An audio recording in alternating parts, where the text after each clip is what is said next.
siguiente video se los voy a dejar para que lo escuchen a una valoración de un paciente. ¿Ok? Le voy a dar play. I want you to take your left thumb and place it on your right elbow. Good.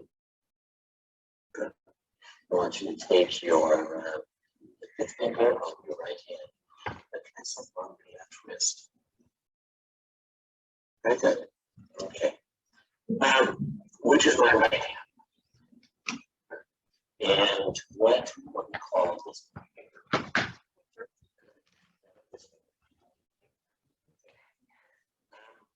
Start at 7. Well, start at 100 as a track 7. Stop here. 193, 86, 79, 72, 65. That's good. That's good. A ver, ¿quién me puede decir qué fue lo que se valoró con esta paciente? ¿Qué funciones se valoraron? Deje, veo cómo podemos ver lo de las participaciones, lo de las manitas.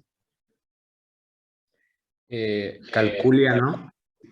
Ajá, el cálculo, se valoró la función del cálculo. La orientación. Sí supo contar bien, entonces no es a calculia porque supo bien. ¿Qué más le preguntó? No dije calculia, doctora. Ah, ok, muy bien. Diferenciación de izquierda a derecha. Muy bien. ¿Qué otra cosa notaste? Lo de o sea que no había fascias. Ajá. ¿Supo mencionar el nombre de sus dedos? Sí, lo de la agnosia digital, ¿no? Perfecto, muy bien. Okay. Entonces vamos a continuar con la segunda parte de la exploración para que pongan atención y ver si alguien más puede participar en esta otra parte. What I'd like you to do is I'd like you to draw a clock. That probably could be over the edge. And then have it really illustrate.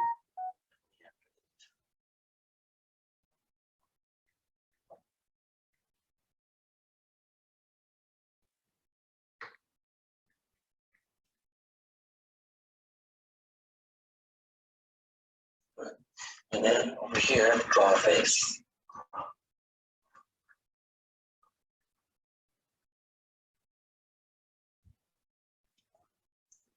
I'm going to draw two figures. I want you to draw them as much like as much similar to what I do.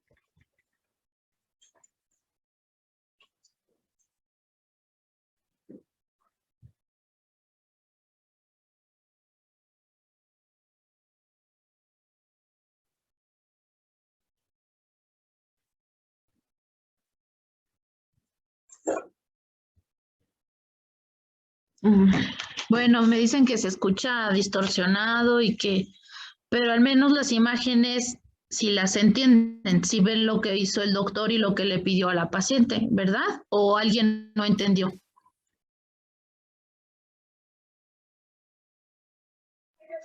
Sí, eso sí. A ver, entonces le pidió que copiara, o primero le pidió que dibujara en un reloj la hora, ¿verdad? ¿Lo supo hacer la paciente, sí o no? No. Sí. Sí lo pudo hacer. También le pidió que dibujara una cara feliz. Después el doctor hizo un dibujo en el cual después le dijo que lo copiara, lo tratara de imitar y la paciente lo pudo imitar. ¿Alguien se acuerda cuáles funciones son esas de las que hablamos ayer? ¿La del lenguaje? ¿No son praxias? Bueno, apraxias. La praxia construccional, ¿no? Así es, sí, parte de lo que han dicho está muy bien. Por ejemplo, que la paciente pudiera literal copiar un dibujo, como se lo enseñó el doctor, que le dijera, o sea, la de la praxia construccional, a lo mejor sería, por ejemplo, dibújame una casa o o constrúyeme con estos Legos un cuadrado, algo así, también estuviera como valorando esa parte. Les puse aquí, por ejemplo, el caso de una paciente que sí tiene alteración y que no puede realizar lo que se le pide. Just put the numbers on the. Yeah, we got the numbers there.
Bueno, ¿cómo ven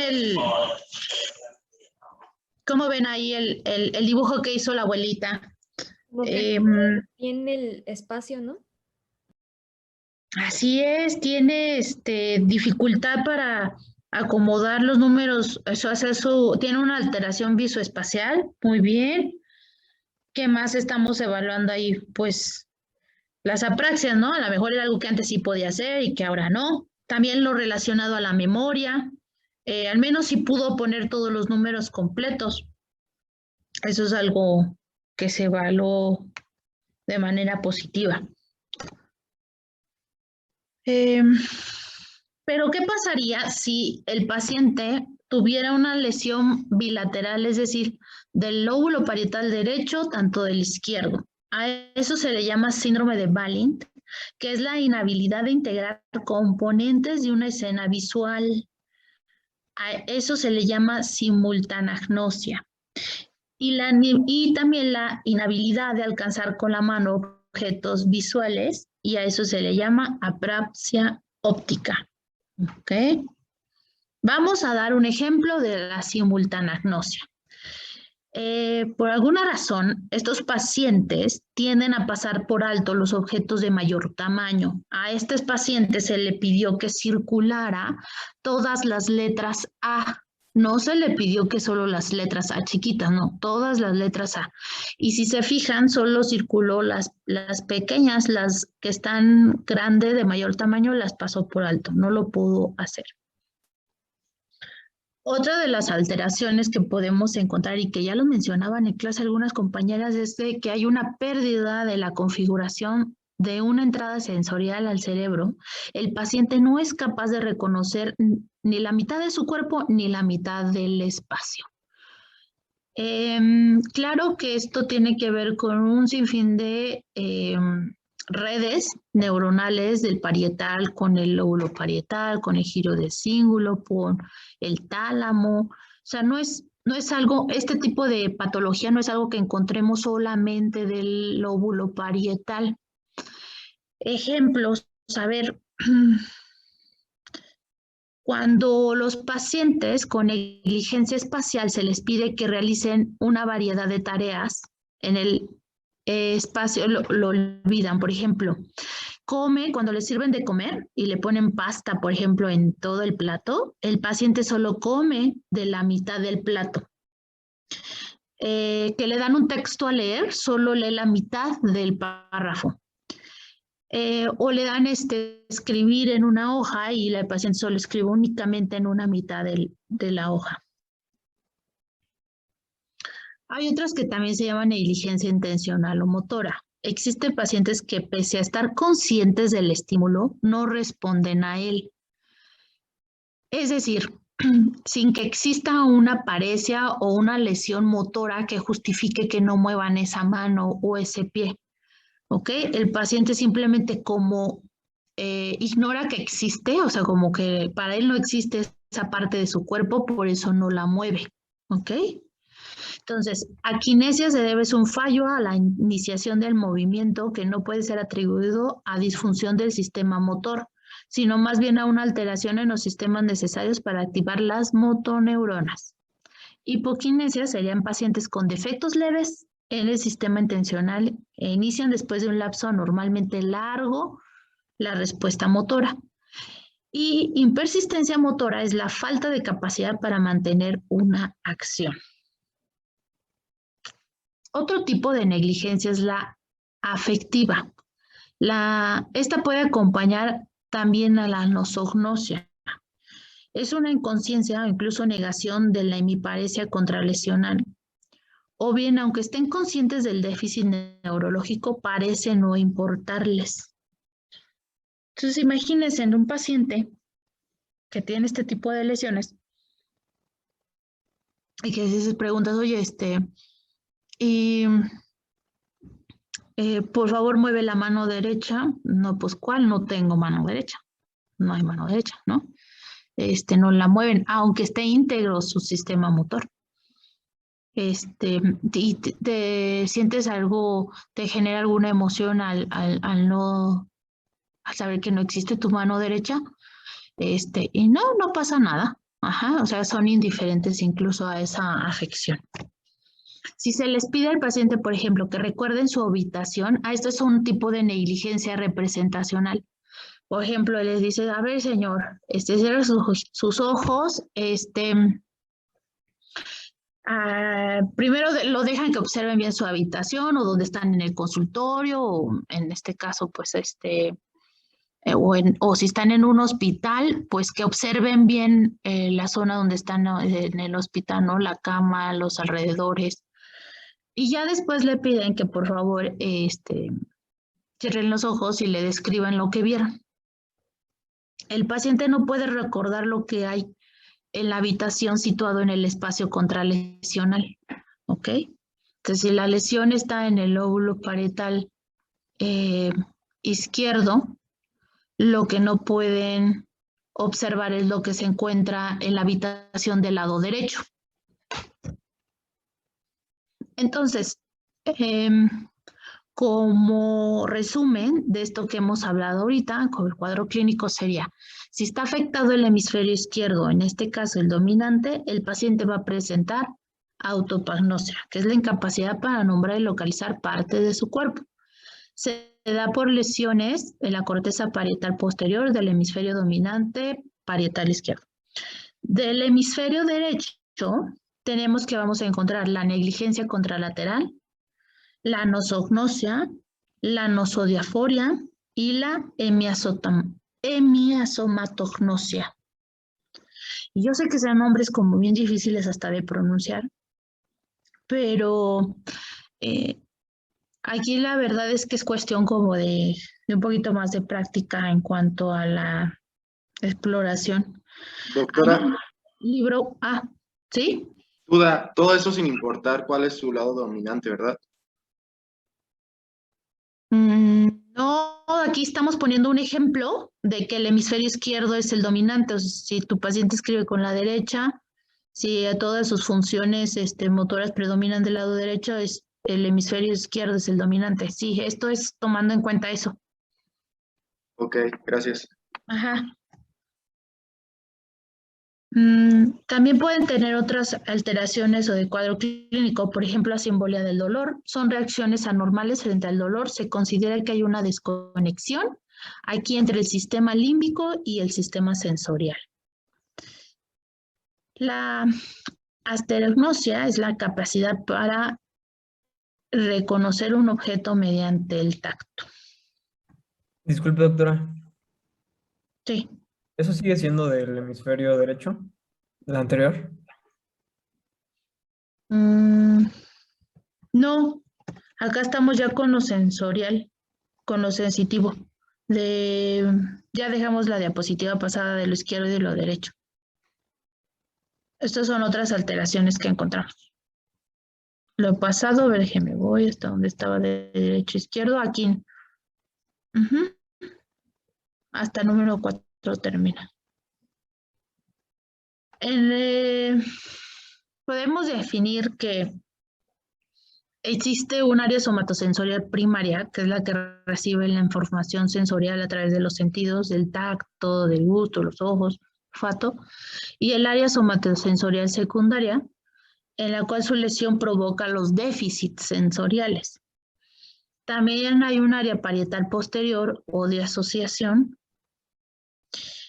y puede provocar agnosias, apraxias, dispraxias, el síndrome de Hertzmann, que ya hablamos de él, que es cuando se lesiona el hemisferio dominante del lado izquierdo, o que se encuentra la negligencia contralateral, que es cuando se lesiona el hemisferio derecho. Ahí depende pues del hemisferio afectado la presencia de estos síndromes. Vamos a leer este caso clínico. ¿Alguien me puede ayudar a leerlo? Yo, Sí, está bien. ficha de identificación. Masculina de 60 años, casado, católico, escolaridad preparatoria, diestro. APP. Antecedentes personales patológicos. Ok, antecedentes personales patológicos. Hipertensión arterial en tratamiento con propanol 40 miligramos cada 12 horas de forma irregular. Y supongo que es antecedentes patológicos. Es padecimiento actual. Padecimiento actual. Comienza en la madrugada con disminución de la fuerza del hemicuerpo izquierdo, además de reconocerla como extraña, como si no le perteneciera, acompañado de cefalia pulsátil de moderada intensidad y cifras elevadas de presión arterial.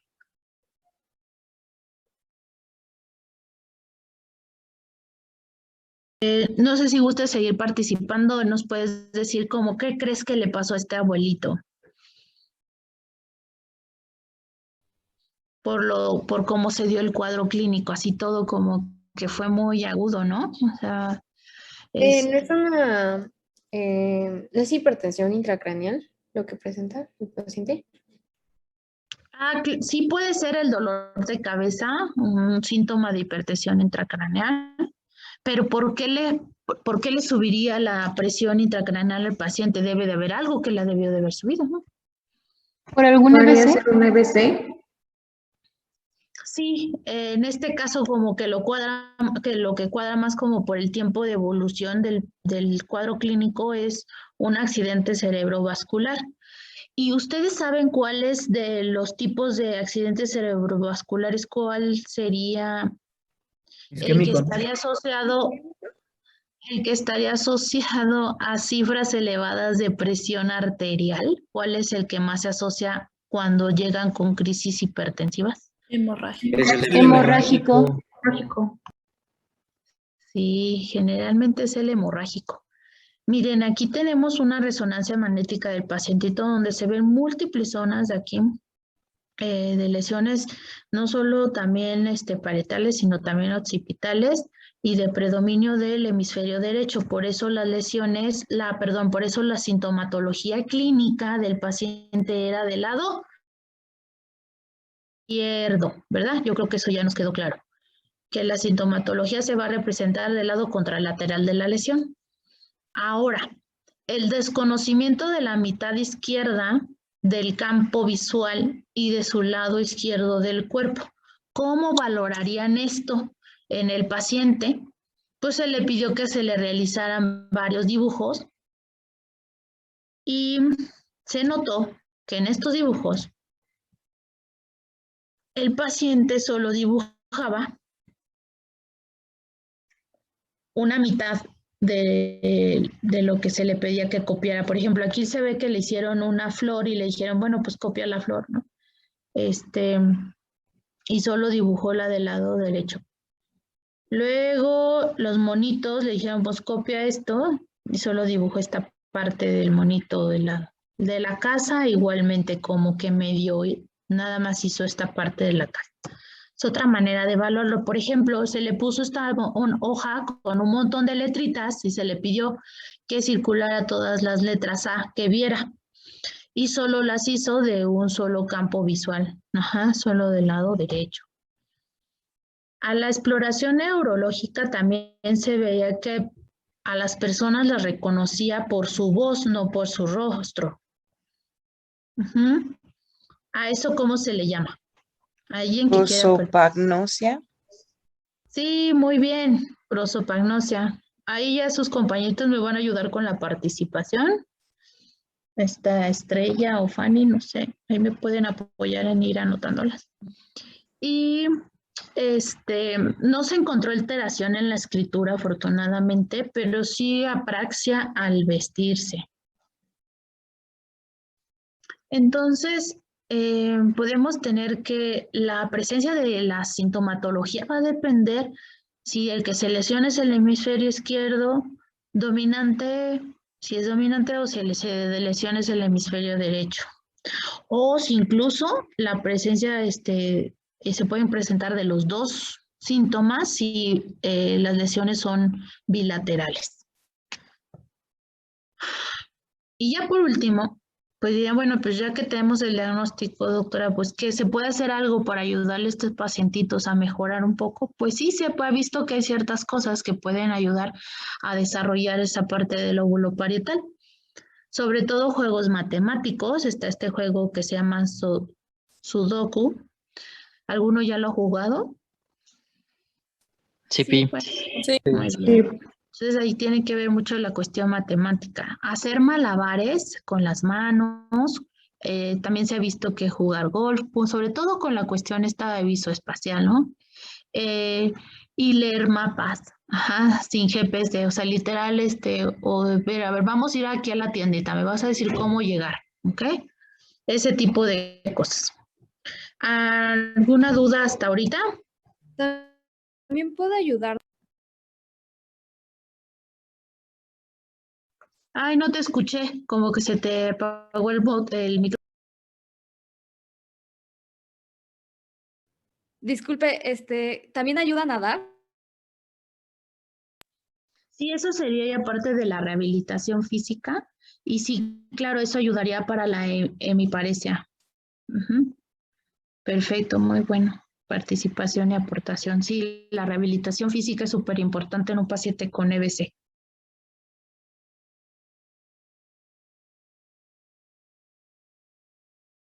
¿Alguna otra duda que tengan?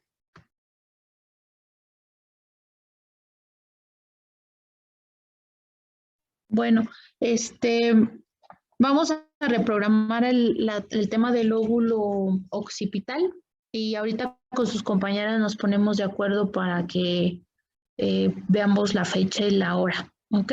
Les voy a estar mandando unas cosas por WhatsApp. Básicamente son los videos que no se pudieron ver ni escuchar bien por aquí y algunas otras cosas. Gracias por su atención. Gracias, doctora.